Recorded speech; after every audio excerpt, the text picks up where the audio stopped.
Yeah, guys, he made it. We made it. Wild man.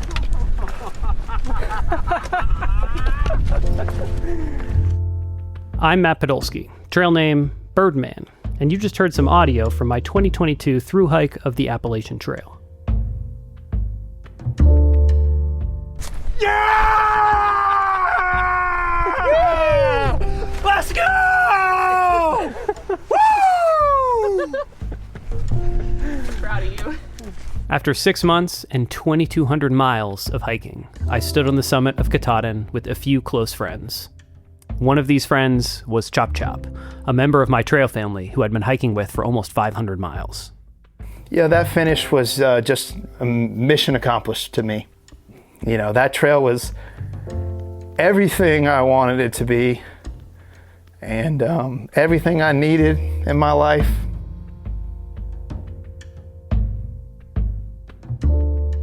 That mountaintop moment was monumental for all of us, but especially for Chop Chop. Chop Chop has battled anxiety and depression for years, and his decision to spend 6 months on the Appalachian Trail came when he was at his lowest low. You come off of the high of celebrating the victory. You've made it to the end. You've had this incredible accomplishment. That's Elena Remillard, Chop Chop's wife. I think what I struggled with was inevitably you did battle anxiety again. And I think you felt like it was in the rearview mirror for you, that I've hiked the trail, I've solved my problems, I'm good. But that's not how it works. And I think that managing anxiety is something you're probably going to have to do the rest of your life. And I think that that realization was really hard for you. Oh, yeah. As much as I wanted to believe the trail had cured you, I wasn't convinced of that, but I think you were. I was humbled very quickly that anxiety would come back. You know, so when we talk about post-trail depression, it was real for me. I really, really, really struggled with it. I remember you saying, well, when I was on the trail, I didn't have to take any medications. When I was on the trail, I was fine.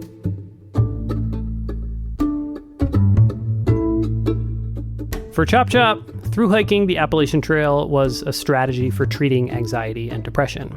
And it was an incredibly effective strategy. But what happens when the hike ends? Lots of long-distance hikers struggle with this question, and post-trail depression is a common topic of discussion on the Appalachian Trail. For many, the months immediately following a thru hike can be incredibly challenging. I was concerned about you tying all of your happiness into the trail and, you know, the peace that you found there, and not knowing how to cope with stress beyond that. For some, the end of a thru hike is about reacclimating to old routines. But for others, it's about finding a new approach to living life. For Chop Chop, the Appalachian Trail represented a mental reset, and he was intent on finding a new balance. You know, that was the one thing I told myself is, you know, you're not going back to old Kev.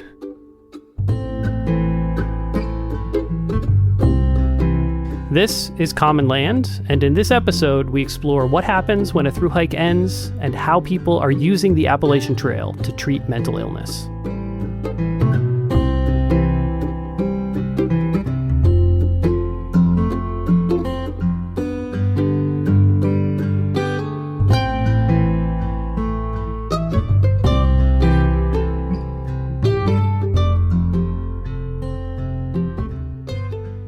I had a great family upbringing. I mean, I was, privileged and blessed.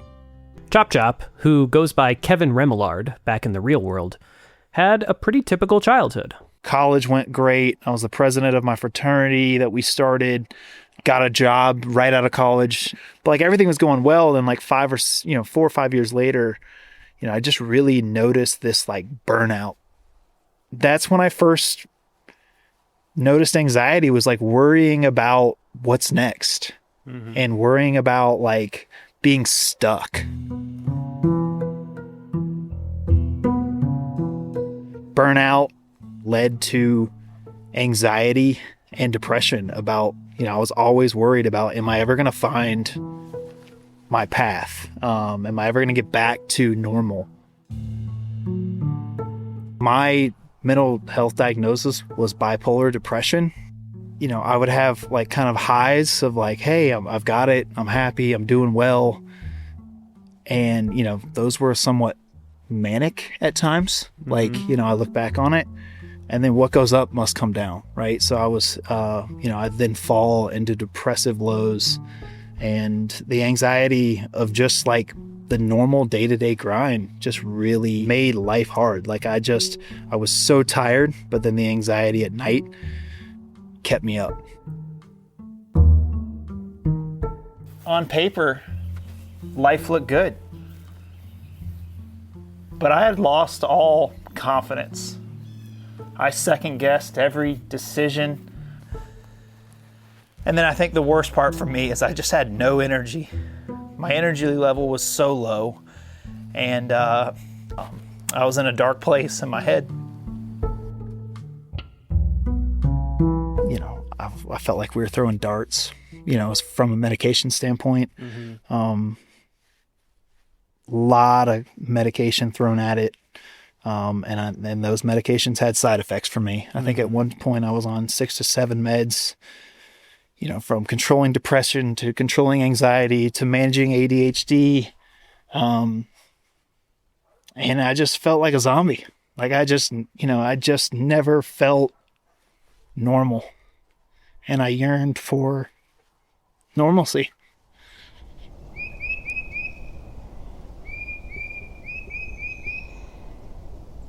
In 2019, Chop Chop and his wife Elena moved from Atlanta up to the mountains of northern Georgia. A town called Dahlonega. It's about 15 minutes away from the Appalachian Trail. And I started going out there a little bit. And I started talking to the hikers.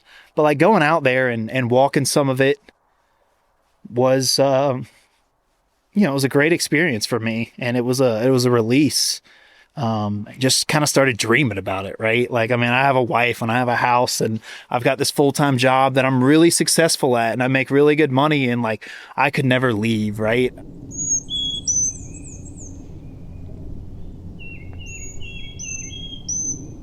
When I would ask people that were in the field of therapy and psychology, they all said that they were gardening or walking or hiking or biking for their own self-care, but nobody was bringing it to their clients. And I was like, what is happening? There's such a disconnect. That's Dr. Heidi Schreiber-Pan, a psychotherapist and the founder of the Center for Nature-Informed Therapy. So I got very curious about it and even ended up writing a dissertation about the role of nature on psychological well-being and resiliency, and even looked at, human spirituality and our connection with the natural world.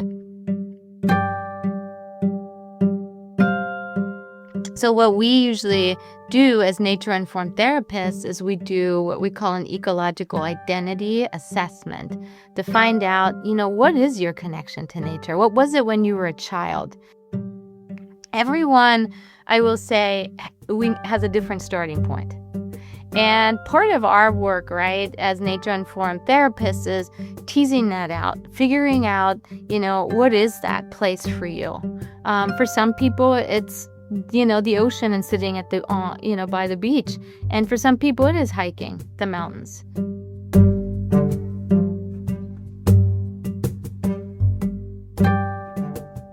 Chop Chop had found his safe place in nature, but his struggle with anxiety and depression continued. At the start of the new year in 2022, he found himself in a deep depression. I remember going into that year just very depressed, and like didn't want to start the year. Like, everybody has these New Year's resolutions, and mine was like, I just want to be normal, right? I just want to feel happy. And, like I was just like scared of the new year, right? And, but I went out for a walk and I saw a thru-hiker. I chatted with him and, he's out on January 1st. It's cold, hiking to Maine by himself. And at the bottom of Justice Creek, you watch him climb the hill And I just remember watching him, and I was just like, man, I wish I was coming with you. And I was in tears. Chop Chop was longing for the trail, but didn't yet see a thru hike as a realistic option. That would soon change as he got closer to rock bottom. An important turning point came just a few weeks later when a neighbor stopped by for a visit.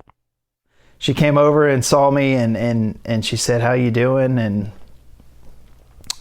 I said, "I'm doing all right." You know, and when you're in that anxiety moment, and I had that tagline like, "Oh, I'm hanging in there," or "I'm doing all right." She looked me in the eyes and she said, "I can see it in your eyes, you're not all right. I can see it in your face, you're not all right." And I just lost it. Because she called me out and I needed to be called out, and just to quit saying that everything's okay and everything is all right. And I needed that. And in that moment, it was just like, you know, people are starting to recognize that, and I need to recognize myself that it's time.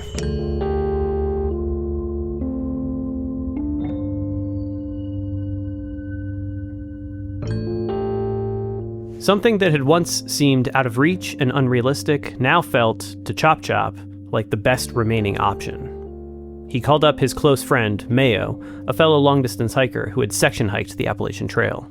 You know, he kind of reinforced the same thing. It was like, Kev, it's time, man. Like, I've heard everything you've told me. I've heard how challenging things are. I've heard how you feel. And he was like, I'm worried about you, and I just don't think this is sustainable. And he just said it's time. And 48 hours later, that was in February, I put in my resignation.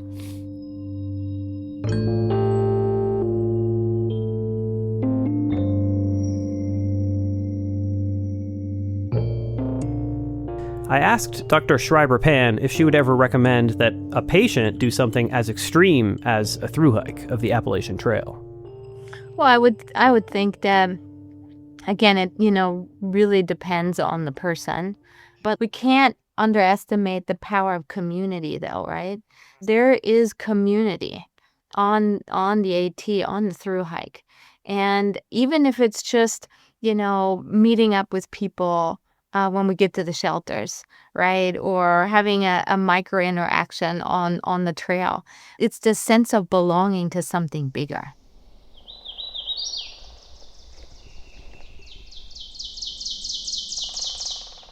I had never camped a day in my life. I had no experience, no gear. I had no knowledge or idea of what I was getting into. Chop Chop geared up at his local outdoor store and trusted that he would figure out this backpacking thing on the fly. While this approach might sound ill-advised to some, Chop Chop was convinced that nature would heal him. So yeah, March 28th, 2022, I set forth on the Appalachian Trail. And I will say this, I did not sleep a minute the first night. But I had a buddy that said, "Kev, hike 15 more miles tomorrow, you'll sleep." And he was right. I mean, I really started to thrive. One of the cool things about the trail was, it's really free therapy, right? So like, it's a utopia of kindness with everybody on the same mission, but everybody being so supportive. I really got to open up to a lot of people about my challenges, about why I'm out here. Because every time you sit down in a shelter, it's like, well, why did you decide to hike the trail, right? Right. What was your reasoning, right? I was a little surprised. There was a lot of Kevins out there, right? There was a lot of people that just said, hey, COVID was tough. I had enough. I'm going to take a break, right? Yeah. And that kind of reaffirmed to me that taking a break was okay.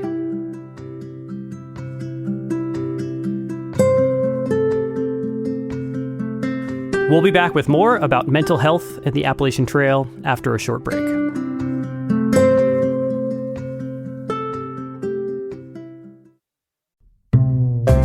Hey there, adventurers. Are you ready to hit the trail this season? If so, check out Big Agnes, the mother of comfort. Whether you're backpacking, car camping, or sleeping under the stars in your backyard, Big Agnes gear is built for comfort without compromise. Their award-winning sleeping bags, pads, and tents are lightweight, durable, and feel like home, no matter where you roam. Say goodbye to cold, stiff nights, and hello to plush, cozy sleep in the wild or your backyard. Find Big Agnes at an outdoor retailer near you or at bigagnes.com and feel the difference. Big Agnes, comfort built for the backcountry.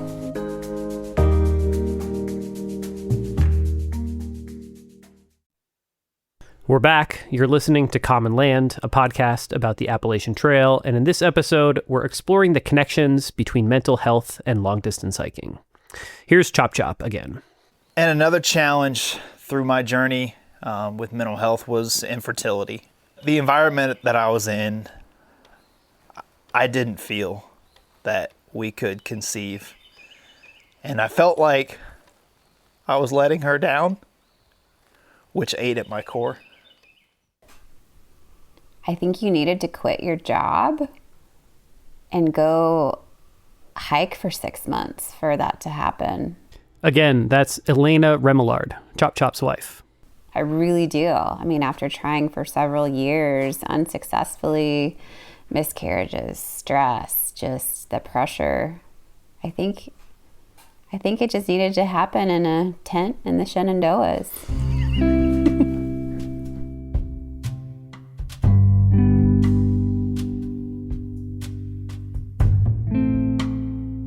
I section hiked with him to, explore some of the southern states, and I would come up about once a month, and that week tended to be when I was ovulating. So I was given the trail name Hot Week. Yeah, we were in Shenandoah National Park. We walked 20 miles that day. And it was a beautiful hike, and it was just windy this day. There was something magical about that day. We, sex on the AT isn't very clean after days of 20-mile hiking, and it's not very romantic, but. And I just remember that night, it was a beautiful stars. I mean, we had a very remote campsite, way back in the woods, and that evening, I got up out of the tent to get some water, and I just remember looking at the stars, and I just prayed.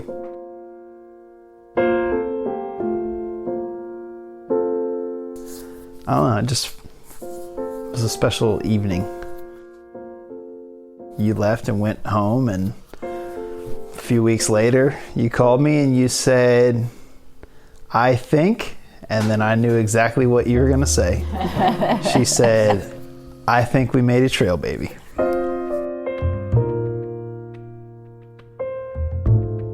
Yeah, and that was the last time I saw Hot Week until the end. It's true.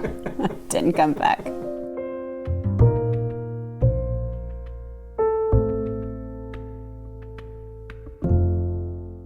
Everybody is faced with adversity, and everybody is faced with real challenges.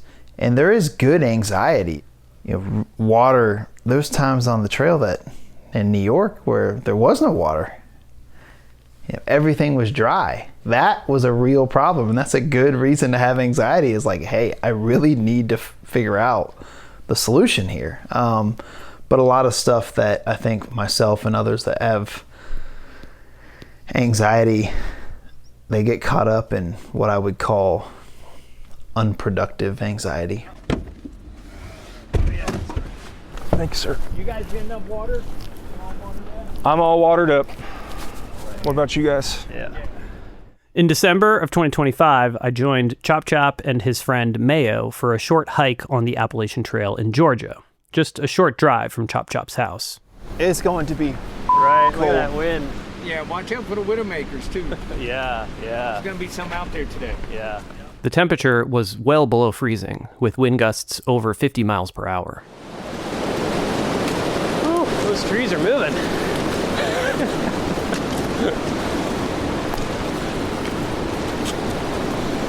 I don't think we're going to see too many other hikers out here today. Yeah, this may scare away some of those tourists I was talking about. See, a hike like this, it'll cure your anxiety because you can't think about anything else but what's in front of you. Right. Yeah. This is what I would call productive anxiety of like, hey, keep moving, stay warm, watch for branches. Just a few minutes after Chop Chop spoke these words, a massive branch snapped loose high up in the canopy above us.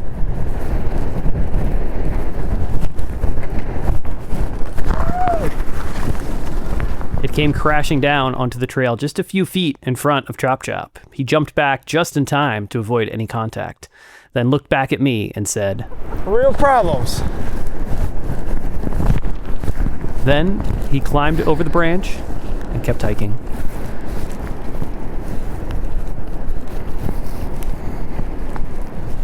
You got real problems.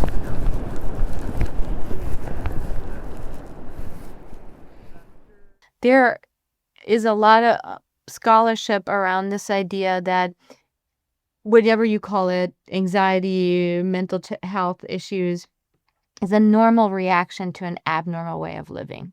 Again, that's Heidi Schreiber-Pan, founder of the Center for Nature-Informed Therapy. It's just we're so far removed from the way that we evolved in these, tight-knit groups that everyone had a purpose and, you were outside and you moved your body. And I think that the way we're living, it would be strange not to see people struggling with that. We're looking at depression the wrong way. We can't keep looking at it as a chemical imbalance of the neurotransmitter system. We have to look at how we in modern environments have lost connections. Not just lost connections to other people, but lost connections to meaning and purpose. And I think that what the trail can offer is not just that you're in your body and you're working out your emotions, but you step on there and you've just joined a community. And you belong now.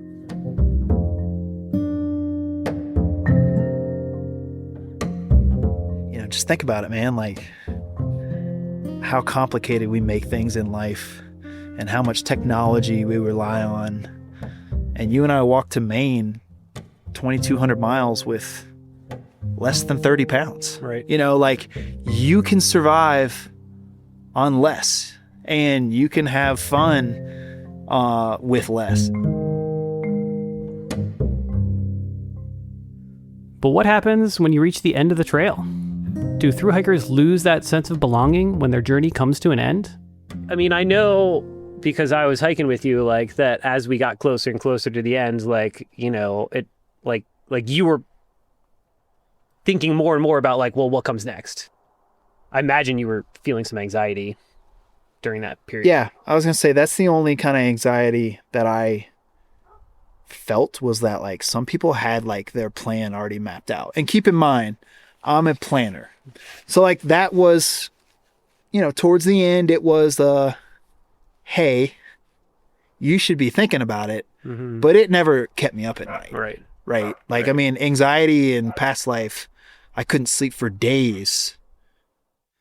Reaching the end of a thru-hike evokes some complicated feelings. I was certainly feeling a bit of anxiety about what would come next, but that feeling was overwhelmed by the pure joy of the accomplishment. Here's what I recorded while hiking down from Katahdin. It's over. It's done. I mean, I don't know. I don't really feel sad, but that might hit me at a later stage. Right now, I'm just Just stoked to be done, stoked to get down, stoked to get into town and eat some food and meet up with everybody and have drinks and celebrate.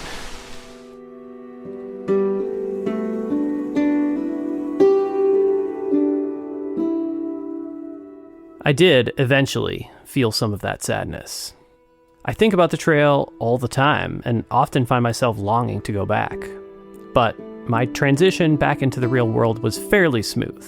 I quickly fell back into my normal routine. But for Chop Chop, the transition was more challenging. Yeah, obviously a lot of people talk about post-trail depression, right? I know that was tough for you. Yeah. And I mean, it sounds like... Still is. Yeah. Yep. So the first to tell you, still is. I think about that trail every day. Yeah.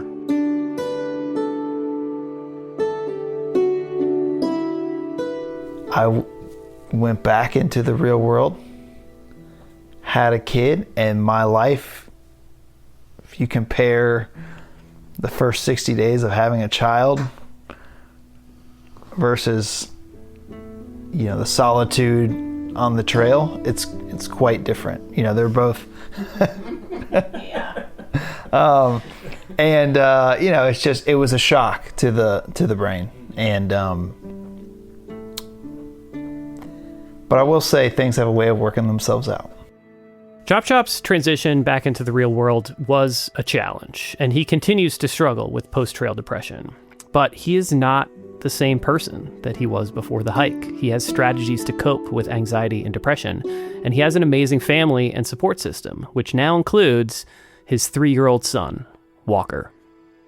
He's the ultimate souvenir, and we were trying to think about a name that was related to the trail, and everything sounded really kind of earthy or too country, like Rocky or Ridge. We're like, what do we name this child?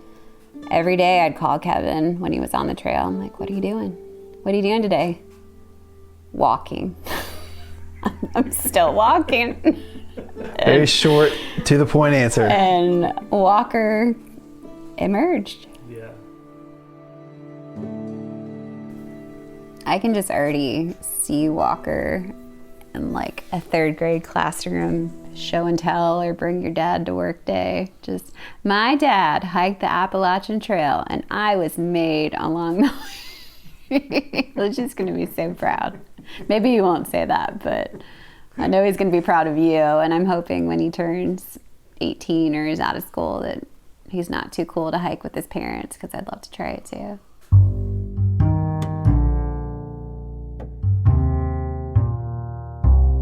But fatherhood wasn't the only challenge that Chop Chop faced after completing his thru-hike. He was grappling with the decision over whether to return to the job that he'd had before the hike. I did go back into the same company in a new role and with new expectations and new challenges. I have an email that I keep in my inbox, and I reread it every now and then.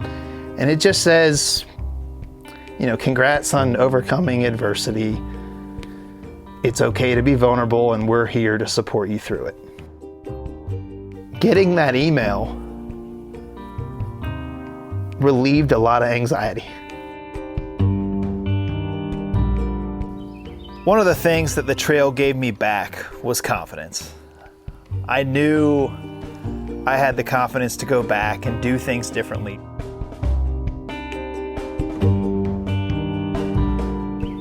I learned that I needed to not rock the boat and establish a balance in life, which I didn't have. And I need to keep my stress level under a certain threshold.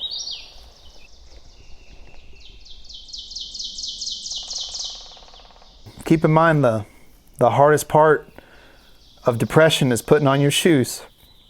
You know, you roll out of bed and you got to start somewhere. And that was my hardest part. We're fortunate to live near the AT, and you'll take a quick morning drive over to Preacher's Rock and catch a sunrise. Every time I go up there and I watch that, and I listen to the birds and come back down, I feel better. And Elena reminds me of that. Like, she'll hit like, hey, you haven't you haven't been up to the sunrise in a while. You should go. And I'm like, oh yeah, I hear what you're saying. It's gotten a lot better. I will say, like, as far as where I am now, 3 years later, I used to track, or my wife used to track it for me. She would put a smiley face if I had a good day and a frown face if I had a bad day. And I no longer have to track that. There's no cure for anxiety. It is a management game. So for anybody that might be struggling, I encourage you to get out into nature or, find your zen and challenge yourself to find what works. The trail changed my life and really saved my life. I was in a dark place with some dark thoughts, and I'm just forever grateful for the community, the positivity, the love, the life lessons I learned, and really some of the magical moments along the way that brought me peace. There's a saying out there that the trail provides, and it certainly did so for me. I don't believe I'd have made it up the mountain. I don't believe I'd have climbed so high. I don't believe I'd have made it up the mountain without the fire burning under my behind.